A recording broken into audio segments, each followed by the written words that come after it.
Сюжет с гражданской блокады Крыма готов к эфиру. Доброго дня. Доброго. Громадська блокада Криму. Відкрийте, будь ласка, багажник. Будь ласка.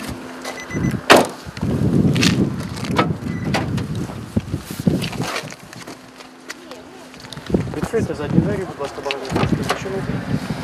Щасливої дороги. Дякую.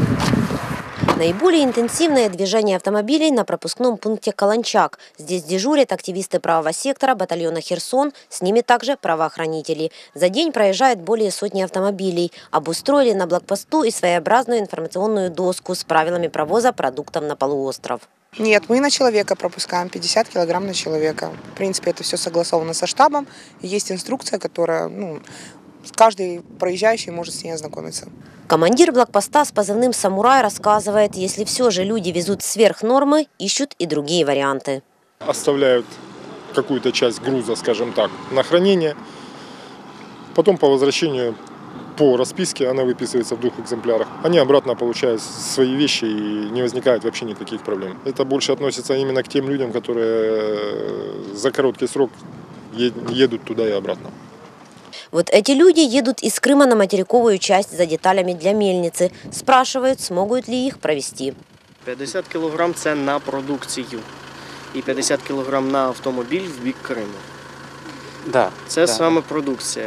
Якщо це технічні засоби, тобто якісь інструменти або деталі, то це вже питання буде вирішуватися безпосередньо на місці нашим керівництвом. Рассказывают и о ситуации с продуктами на полуострове. Я вчера зашел в магазин, яиц нет. Есть только в Меганоме по центру стоят лотки, 20 штук. Взял себе десяток, но уже в упаковке приобрести пока не получилось у меня. Кто понимает, что происходит, тот понимает. Кто не понимает, тот недоволен. Как всегда, виновата Америка. А это уже блокпост на Чаплынке. В отличие от Каланчака, машин меньше. В основном едут из Крыма. О том, что с материка можно везти не более 50 килограммов продуктов, знают. Не берем колбаски. И сальца нет? Бывает иногда сальца. Как без сальца? Мы же привыкли с салом. Ну, пропускаете? На российской не пропускают. Вообще не пропускаете? Сюда в карман и поехал. Килограммчика 2 и поехал.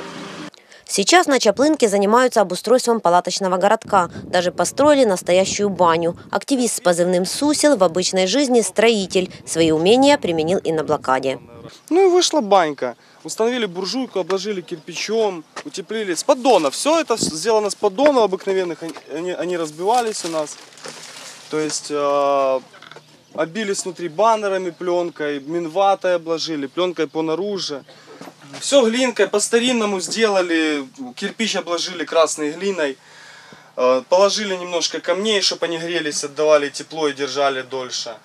Обмыться ребята довольные все были. На Чангаре все спокойно. Из всех 3 блокпостов здесь проезжает меньше всего машин. Наталья Калинка, Лиля Зинедин, Асан Эминов, Заман, АТР.